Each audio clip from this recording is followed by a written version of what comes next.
Kyttygang, we are here in attendance. Raise your hand. Yes, I see you. I see you.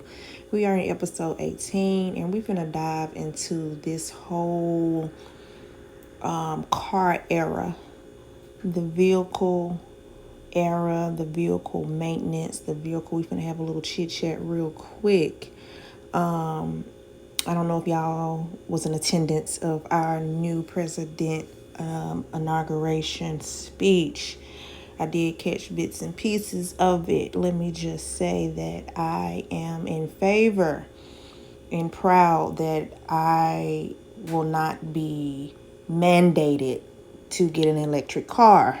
I don't know the particulars, the fancy big words to speak on that little portion of his speech when he was speaking of it, but I dissected it, and basically in convo term, in Kyttygang terminology, what I got out of that was he wants to keep the automotive factories and employees employed. He wants to keep the cars being made in America. He wants to,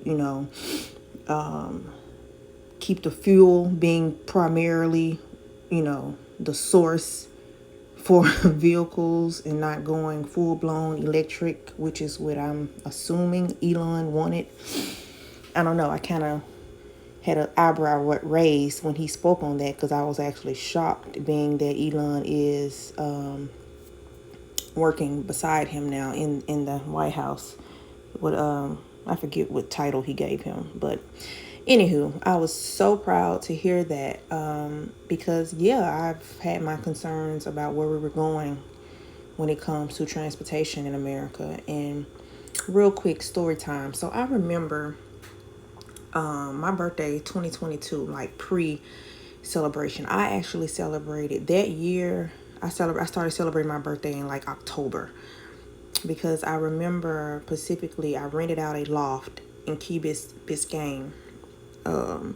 And I ate. That's when I found out in another video I spoke about the Peruvian food. That's where I found that Peruvian spot out there in Key Biscayne. So this was that same weekend that I was out there, and where the loft was located, it was like gated communities around there. But what I noticed was everybody was like riding around at the streets and at the shopping centers, even where I was eating at, the little complex.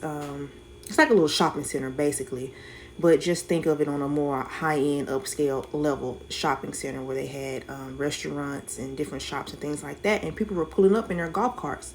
And I was saying to myself, I was like, you know what, this is what Florida is going to turn into. And it all makes sense when you think about it, because naturally, before I even moved here, I always thought of Florida, and it still is considered the retirement state. A lot of people with wealth come here, they retire.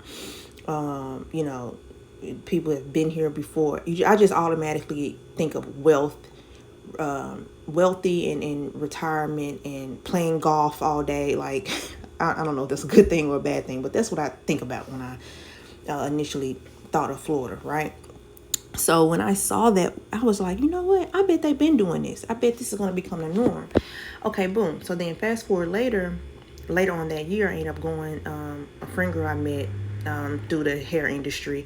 She ended up opening up a wax salon, a little private suite. And it was out there on, it was like in the Pembroke Pines or either Miramar area. I don't remember the specific area of her suite. It was one of those locations. But again, a couple subdivisions over from her suites, I saw the same thing. People were on the sidewalk in their golf carts, driving to the corner store, driving to wherever they was going. And I was just like, you know what? That's actually pretty cool. And I think that's where we're headed. And I'm sitting back going, you know what? I need to save me some money and get me a golf cart. Basically, is the moral of this story. I just think that is so cool. And it's just like, with the subscriptions, like my BMW, I'm so glad I had an older one and it wasn't a newer model. I read that BMW is making customers buy subscriptions for like heated seats and all this nonsense. It's just, to even own a car at this point is just ridiculous. And I even know here in Florida, like they have the toll by tags, whether you have a sun pass or not. You go on certain highways, you will be told. They do not play about insurance down here, which I that's a whole nother conversation for another day. But yeah, those good abiding citizens like myself who be trying to do everything by the book, you have insurance, then registration, and then I feel like it don't matter what model car you have, cars are just breaking down like at random. Like, it's ridiculous. Like, I don't know what's going on with the transportation. I don't know if, the Lord said I want everybody just to walk for a while and just Uber around or just don't come out the house. But it just seems like maintenance is always something. Always something. And I can just think back, my Jetta, before I got rid of my Jetta, that Jetta lasted me for years. The whole time I was in Texas, matter of fact. So that was about 7-8 years. I actually brought the Jetta and the Beamer down to Florida with me. So I had both of those cars when I initially came to Florida, and then I realized it didn't make sense for me to have 2 cars in Florida. I've always kept 2 cars just for the simple fact being, by myself, a woman, I just was like, I don't want to ever not go without transportation.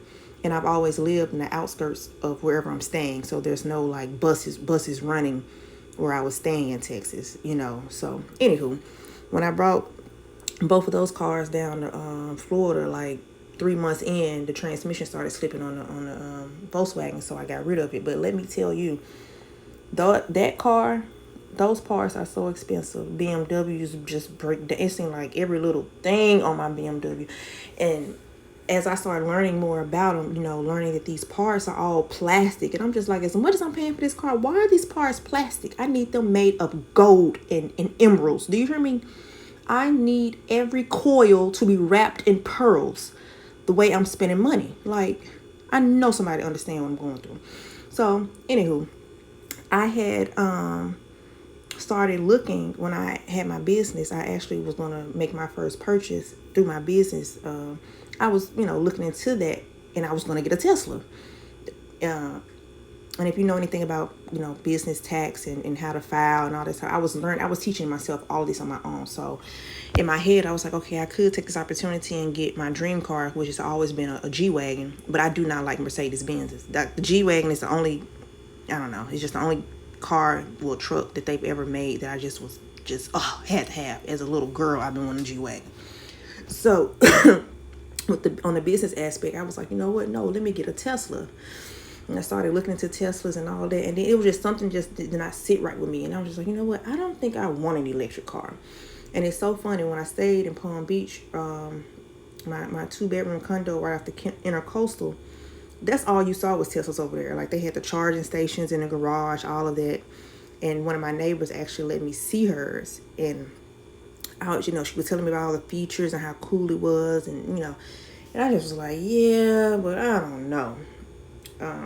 But I said all of that to say I am glad that Trump spoke on that, because in my mind I was just like, you know what, I'm not buying another vehicle unless I put it in my business name. Forget that. So you guys, let me know, share and comment, what are your car thoughts, where we're headed, what are your stories with your car maintenance going into 2025? Are we even buying cars in 2025? So Trump has this attitude that I was just like, you know what, I'm going to be stunned like my daddy if I do get a new car. just work with me, guys. So that was my thought when I picked this song. I was like, I'm going to be stunned like my daddy. And me a little Tessie. No, not happening. This world is gone.